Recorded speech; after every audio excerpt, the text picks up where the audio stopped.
位觀眾朋友，今日心曲傳情咧，我揾咗一個嘉賓咧，就同我好有淵源嘅，大家一望就知係邊個啦。杜詠心 Hello， 大家好。其實咧，我真係次次同你傾偈咧，都覺得好似好得意咁啊！媽咪同阿女做訪問，我哋唔好當訪問啦，當傾偈啦，好唔好啊？我知道我哋剛剛咧就做咗個音樂劇，咁你都花咗好多心思落去。咁音樂劇同粵劇嗱，先講係編劇方面最大嘅分別係咩啊？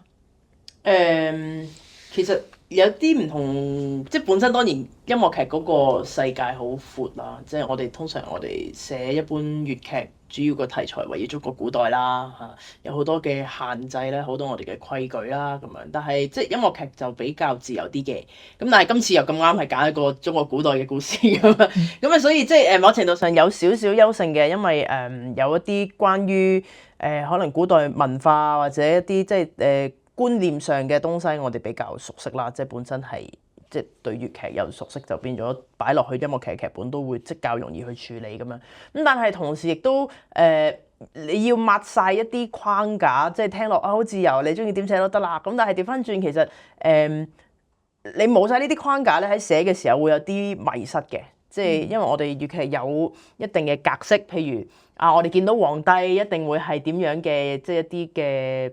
又未去到排場嘅，即係啲程式上嘅嘢啦，一定係講呢啲説話啦。我哋粵劇入邊嘅一啲用語一定係咁樣嘅。咁但係音樂劇嘅世界唔係嘅喎。咁你去點樣去表達某啲場景咧？其實呢啲即係呢啲細節位都係要去雕琢咯，要去諗咯。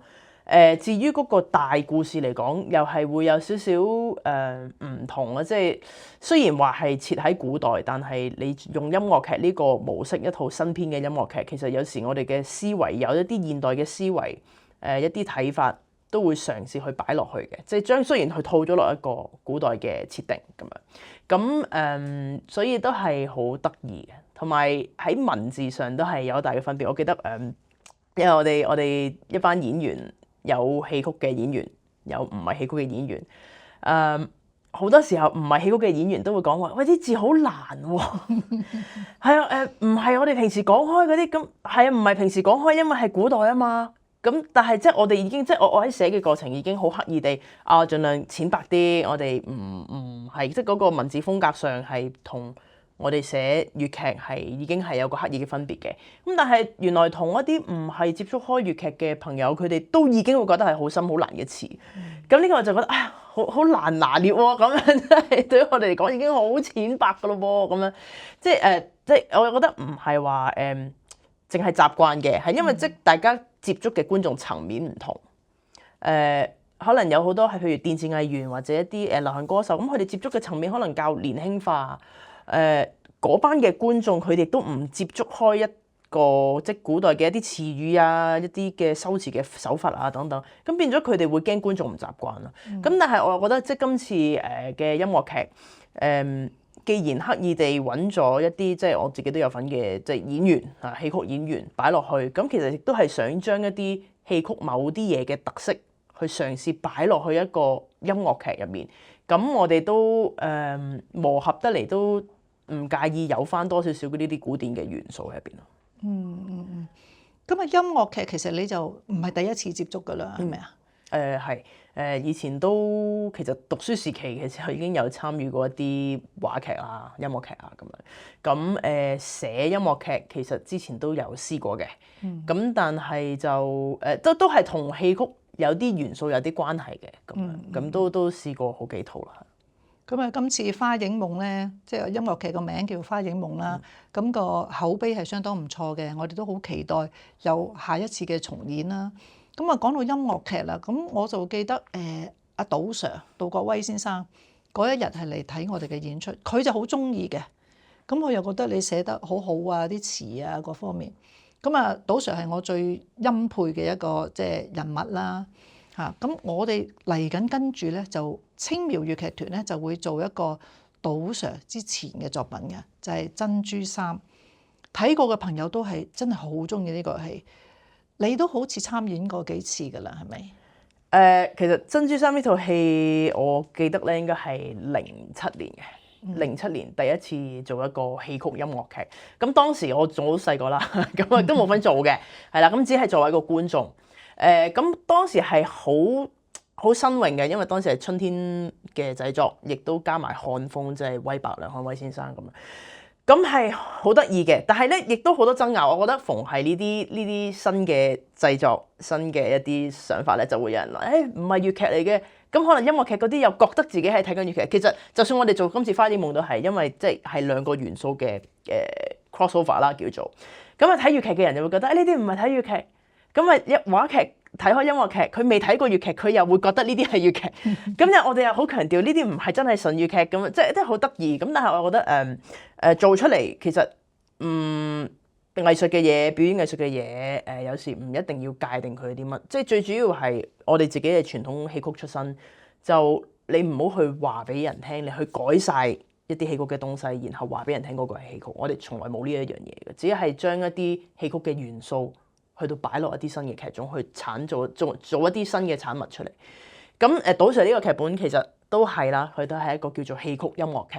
佢戲曲元素係重好多嘅。咁但係喺當年嚟講，已經係一個好大嘅衝擊啦。因為佢唔係話我哋現場咁樣，即係佢有鑼鼓成分，有梆簧成分，但係唔係我哋一般粵劇咁樣去演，真係你咁樣一場戲打一個鑼鼓出場即係出嚟唱一段嘢，跟住又點樣？即係嗰個形式上完全係唔同。服裝、化妝、演繹全部都唔同，佢係即係比較貼近音樂劇嚇，只不過佢好重嘅戲曲元素。咁好喜歡嘅，當時都係好喜歡。咁然後去到後期重演過幾次啦，咁我都係冇份參與嘅。直到我哋將呢一個嘅珍珠三呢一套音樂劇，去將佢轉化做一個真係叫做戲曲版。咁我哋將佢轉做戲曲版咧就唔同啦，我哋嘅服裝化妝全部用翻戲曲嘅，我哋嘅演繹用翻戲曲。有啲譬如我記得當時係杜 Sir 帶住我同埋江俊傑一齊去到合作去改編做一個戲曲版。好啦，咁大家好奇怪咯，一個戲曲元素咁重嘅音樂劇，咁又改翻做戲曲版咁，其實係始終係有啲入邊嘅唔同嘅。譬如一啲梆簧性嘅東西，我哋有再加強翻啦。或者即係因為最初佢係一個音樂劇嘅時候，要講到格式上，咁佢唔係話好似我哋一般而家香港粵劇依然係一場戲係一個韻腳冇分平仄當初係冇嘅，因為佢係一個音樂劇啊嘛，唔受呢啲嘅管制。當我哋攞翻嚟做真係一個粵劇版或者我哋叫戲曲版嘅時候，我哋就比較執着翻係呢啲東西啦。咁所以就改翻咗佢。咁然後譬如有一啲牽涉武打嘅部分，咁以前喺音樂劇版本，佢係以舞蹈形式去到交代，咁我哋搬翻上去戲曲舞台嘅時候，我哋就真係用翻一個傳統戲曲嘅武打去到表達翻出嚟。咁呢啲即係比較細微嘅東西，我哋都係有去改翻佢嘅。咁當初就有份參與啦。咁以即係一個助理編劇身份啦，咁跟住再有機會再真係自己係演員身份參與呢個戲曲版。咁當時就係做蔣興呢個角色嘅，即係以前阿威哥係啦，開山音樂劇嘅時候係威伯嘅嗰個角色咁樣啦。咁嚟緊亦都好開心可以攞翻套音樂劇版本出嚟做。咁依然都係演翻蔣興呢個角色，但係挑戰係好多嘅，因為我哋唔係用現場音樂啦。咁即係換言之，我哋要好熟悉，因為即係整個戲一路落去唔係話。我而家出嚟唱卡拉 OK 唱嗰隻歌啊嘛，整個戲一路落去一路講緊嘢都係有音樂佔住嘅，係一定要捉得好準每一個時間每一個動作，點樣去配合，然後亦都我哋有一啲戲曲嘅特色係保留住，譬如我哋自己身上嘅一啲特質我哋嘅動作可能我哋都會有啲喺度，但係又唔會俾人覺得係你純粹化咗一個時裝去演粵劇，咁呢啲都係要去嘗試嘅。咁但係即係有挑戰性，但係亦都係令人好興奮嘅一件事。咁我哋都好期待呢個珍珠三嚇。我哋就話珍珠三係我自己最中意嘅一套粵劇嚟嘅，即係講戲曲版嘅時候，咁去到音樂劇就更加唔使講啦。呢個戲同花影夢有少少唔同。花影夢我覺得咧，佢係音樂劇，但係你中間有斷嘅啲音樂，即係有口白啊、嗰啲攝啊嗰啲噶嘛。咁但係我記憶中嘅珍珠三係冇嘅，成個音樂係連貫落去冇斷過嘅。記唔記得佢比較音樂性再強啲咯。咁當然你話兩套戲之間嘅分別都依然好多，因為花影夢係真係再貼近一個音樂劇，佢只不過係當中有一啲嘅音樂元素或者有少少其他嘅元素係擺咗啲戲曲元素落去。珍珠三嗰個戲曲元素多好多。亦個音樂性亦都強好，即係音樂元素啦，應該咁講係啦，亦都強好多嘅咁樣。咁佢係真係一路連住落咯嚇。係咯，佢嗰個音樂係好吸引，同埋佢啲詞啊填得好靚。杜 Sir 啲詞真係冇得彈啊！好啦，講完音樂劇啦，咁又講翻我哋嘅傳統大戲啦。嚟緊你嗰個《鬼谷門生》咧，就係你編劇嘅喎。呢方面又可唔可以講講？鬼谷門生應該係我第一套正式寫俾其他人，即係除我自己以外嘅人去演嘅一個長劇嚟嘅。當年咁都有好多嘅故事啦，即係當然嗰陣係好戰戰兢兢嘅，因為即係以往試過寫戲俾自己做，咁大家都會新嘗試啦，點樣啦，但係到鬼谷門生嘅時候係寫俾一班老官去做，而且其實即係當初係我師傅李龍先生去講話 BB 你寫啦咁樣嘅，咁即係我覺得真係㗎，你信得過我㗎啦咁，即係呢個過程係好得意嘅。咁當初亦都真係成班前輩俾咗好多嘅意見嚇，亦都當年耿老師亦都即一路喺個故事上啊、編排上啊都幫咗好多，一路都教導住我嘅。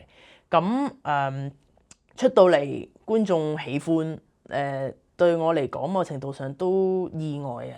因為佢唔係一般大家去睇一啲才子佳人嘅戲，咁當年係即係一個咁新嘅編劇，去到遇到一啲咁叫做特別啲嘅題材啦嚇，咁亦都其實個題材係秋元哥提供嘅，李秋元先生，咁佢就話：喂，我睇啲歷史節目嚇，講起呢個故事諗得過寫得過，你可以去發掘一下咁啊！咁即係集眾人之力啦，咁亦都即係幫咗我好多。咁對我嚟講，呢套戲個意義好大嘅。可以係你一個編劇生涯裡面嘅里程碑啊，可以咁講嗬。係啊。亦都成就咗你即係真係正式踏上呢個編劇之路啦。可以咁講。我記得靳老師嗰陣時仲同你講，呢個係《奪王記》之後㗎啦，應該係。係《奪王記》當時我係參與唔係以編劇身份嘛，《奪王記》我係以燈光設計身份，同埋即係只不過喺一個創作過程入邊係好想參與，咁然後及後就做咗個執行導演啦，即係呢個就。咁呢個戲對佢嚟講個意義都係非常重大，同埋靳老師好似就係因為呢個戲一路都同你講，你可以行導演呢條線啦，咁樣。嘗試下咯，係啊。咁都係好事嚟嘅。咁我哋今日傾偈傾到咁上下啦，下次再傾啦。好，拜拜。